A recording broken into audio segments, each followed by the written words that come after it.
الطاجن اللي انتوا شايفينه ده ما شاء الله اللهم بارك، احلى طاجن بامية باللحمة بطريقة الحاجة بتعة. يلا بينا نعمله بنفس الطريقة والمقادير، وادعوا لها ان ربنا يديها الصحة يا رب ويخليها لنا ويحفظها لنا.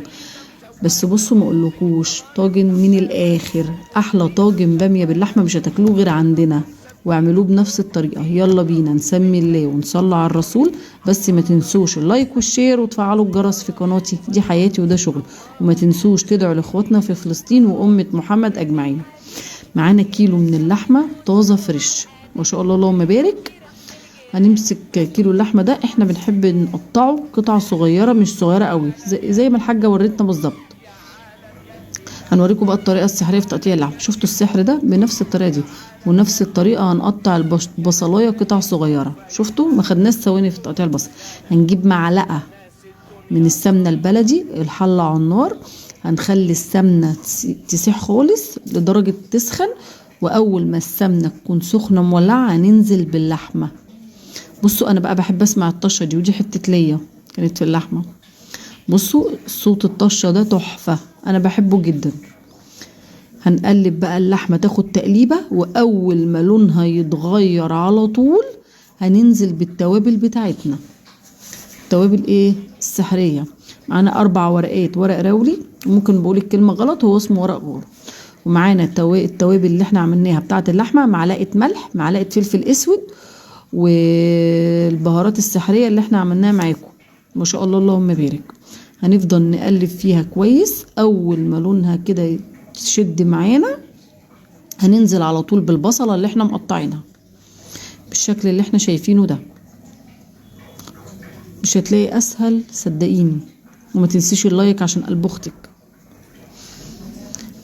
هنسيب بقى اللحمه تتقلب بالبصلايه ونغطيها. هننزل بقى في حله تانية نعمل احلى شويه رز بشعريه، معلقه من السمنه عليها معلقه من الزيت، انا بحب الزيت فيها عشان بيديها لمعان.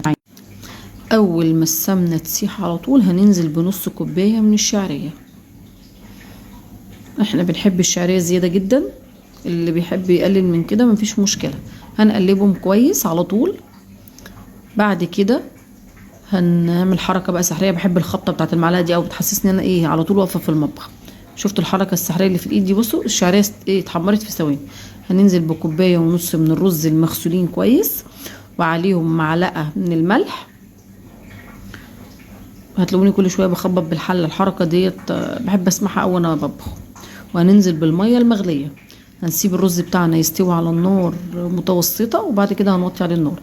هنخش بقى على اللحمه بتاعتنا. اول ما اللحمه بتاعتنا خدت اللون بتاعها وخدت من طعم التوابل، هننزل بالصلصه على طول بتاعه الباميه.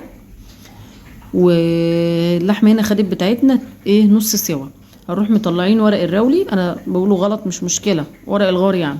هنطلعه بقى ايه من الصلصه بقى ايه وكده، وهننزل بمعلقه من الثوم.